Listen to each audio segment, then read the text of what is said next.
think the experimental side is what got me into it. Ticking of the clocks like a driving beat, that's what I had in my head. I wanted old clocks, you know, ticking away, because we all know time doesn't exist, but it does in our world, in our human world. And I just love that constant ticking away. Your life's running out, and it's called sleepwalk. You're sleepwalking into disaster. Don't you know what you're doing? Wake up, you know. And I think I like that idea. So the more the track goes on, the heavier it gets until it's just banging on the bloody door. And I like that. That's my part of the band. I'm the rhythm section. I'm drum machine and bass.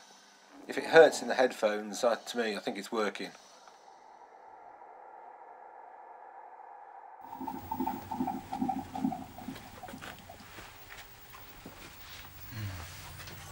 What is it that you're what is it that you're playing with there? I beg your pardon? How dare you, sir? Right. Oh, well, this is my synth collection. An ocean, an island, choice of a few. Your country needs you. A history of pride, control and repression. Your country needs you. The hour of need and the weeds from the chat. First band I was ever in, called Scroobius Pip. There we go. And yeah, I was probably about 17, 16, but I just wanted to be in a band because it was glamorous, it was the 70s, and I thought, well, you get all the girls, don't you? The first thing I played was bass guitar because it looked easiest. And as we all know, it's not. But if you just play like you're in Hawkwind, which is what I was doing, it is quite easy. So that was my first introduction to music. And when I went to uni, I started experimenting with audio tape a lot. So cutting tapes into loops, and then making sound loops, and then playing along with those. But that got me into that experimental music more. And then the big thing is, I went to see Early Human League. And I just stood there at the front thinking, oh my God, this is the future, this is what I want. Looking at all those synthesizers and, you know, making music out of electronics, I thought that's the way to go. And soon after that I bought my first synthesizer.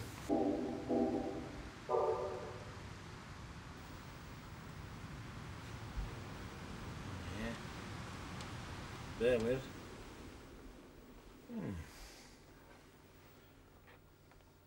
Ah. So that's my cue to start.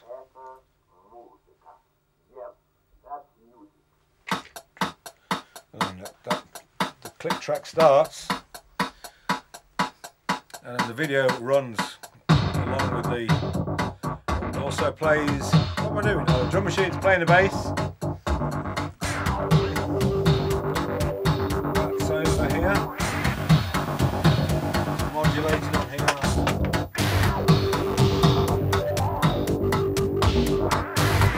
You hear the modulation and the sound of that bass. That's been triggered from the drum machine through this MS-50. You can see the light flashing there.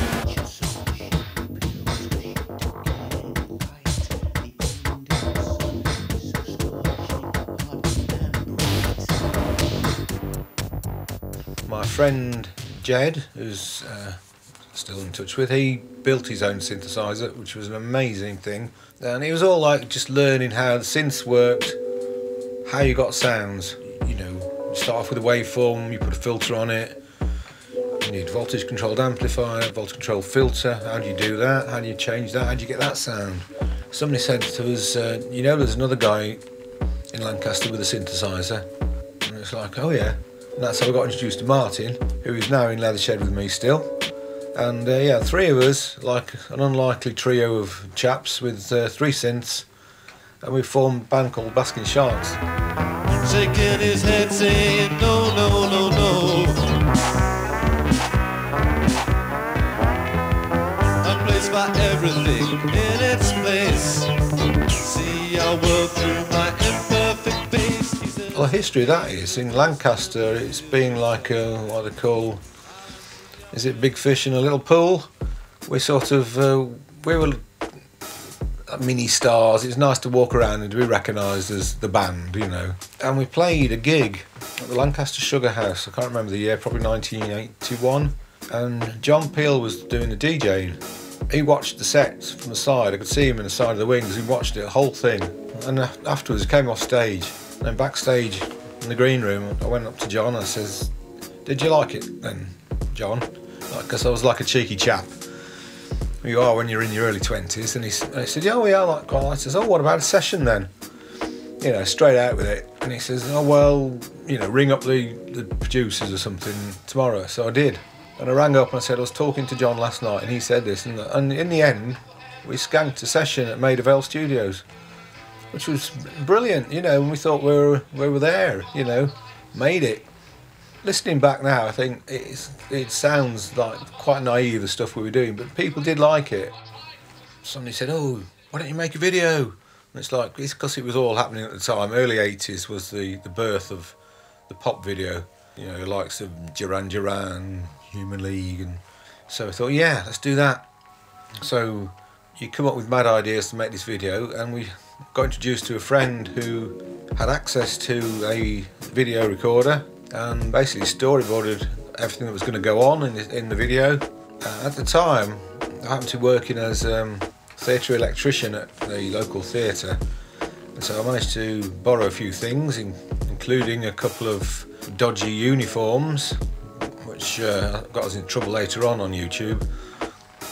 Yeah, should really have blocked out those SS badges on the collars, but there we go. No, there was yeah, the video was a mad video. Not my original concept, but I fell into it with enthusiasm.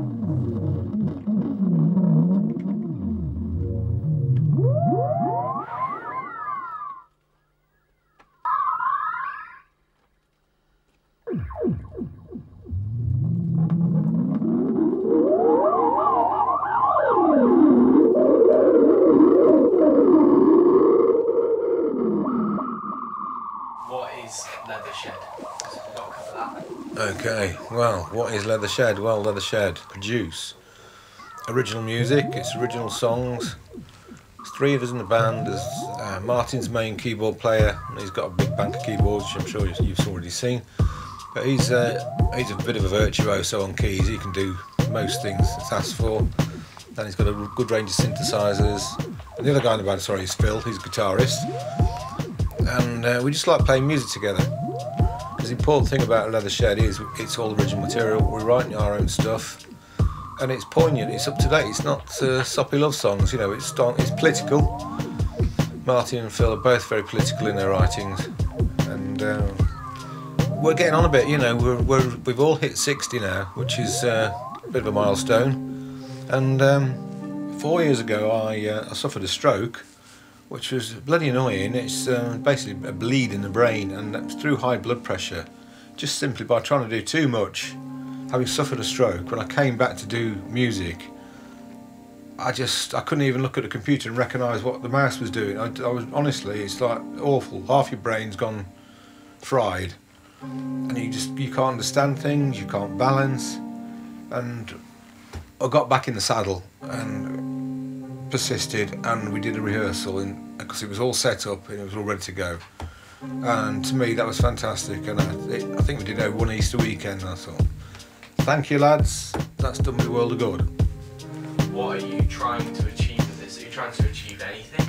Or is that's an interesting question. What am I trying to achieve by doing it? I think it's just to consolidate all the ideas and skills that I've accumulated over the years. I just find it's amazing what you can use. So I just think, love the technology, get on with it. As long as I can use it, I won't embrace the modern stuff, but I want to infuse it with the old stuff.